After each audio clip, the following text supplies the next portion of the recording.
Os números de casos de Covid-19 aumentam em ritmo assustador. Para se ter uma ideia, em 5 de janeiro desse ano, eram menos de 230 casos ativos em Patos de Minas. 15 dias depois, saltou para quase 1.500. De uma pessoa internada, passou para quase 20. Cenário que deve ficar ainda pior nas próximas semanas, de acordo com a Secretaria de Saúde de Minas Gerais.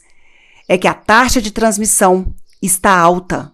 A taxa de transmissão hoje em Patos é de 1,34, ou seja, cada 100 pessoas transmitem para 134 pessoas. Então isso quer dizer que a gente tem uma tendência de aumentar o número de novos casos com o tempo, né?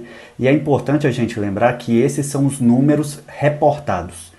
Com a vacinação, muitas pessoas são assintomáticas ou têm sintomas tão leves que passam despercebidos.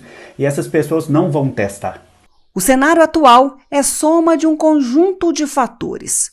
O relaxamento no comportamento acelerou o problema. As pessoas ficaram relaxadas desde o ano passado, né? Então, como o número de casos diminuiu muito, né? E a gente estava com números baixos de pessoas transitando com a doença, as pessoas abdicaram das medidas de proteção. Então, as pessoas já não usavam mais máscara nas ruas, às vezes até dentro de lojas, no shopping. Então, as pessoas, de fato, elas relaxaram. Somado a isso, vieram as festas de fim de ano. Então as pessoas encontravam com a turma do trabalho, com a turma dos amigos, depois com a família, depois viajavam para o Réveillon ainda.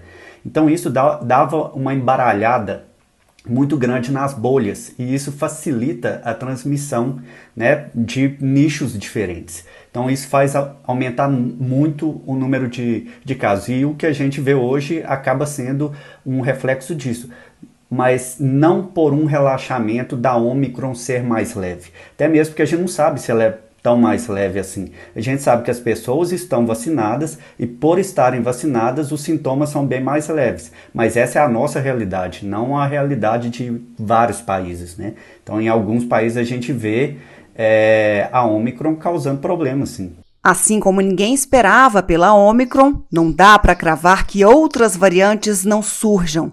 Até porque muitos países não têm pesquisas e a vacinação segue em ritmo lento. A África pode ser uma grande fábrica de variantes, porque o africano geneticamente ele é menos sintomático, né? Então a gente não vai ficar sabendo se o vírus está circulando lá, e a população é pouco vacinada, então isso faz com que a pessoa fique com o vírus por um longo período e que isso possibilite que o vírus replique e possa gerar novas variantes. Mesmo tanto tempo depois, a pandemia ainda é palco de discussão político-ideológica, enquanto deveria ser bandeira somente de saúde, pondera o cientista. Os gestores nesse momento, e não só nesse momento, né, ao longo da pandemia inteira, eles deveriam ter se orientado por critérios técnicos, né, por trabalhos científicos, por orientações das agências de vigilância, pelos centros de controle de doença.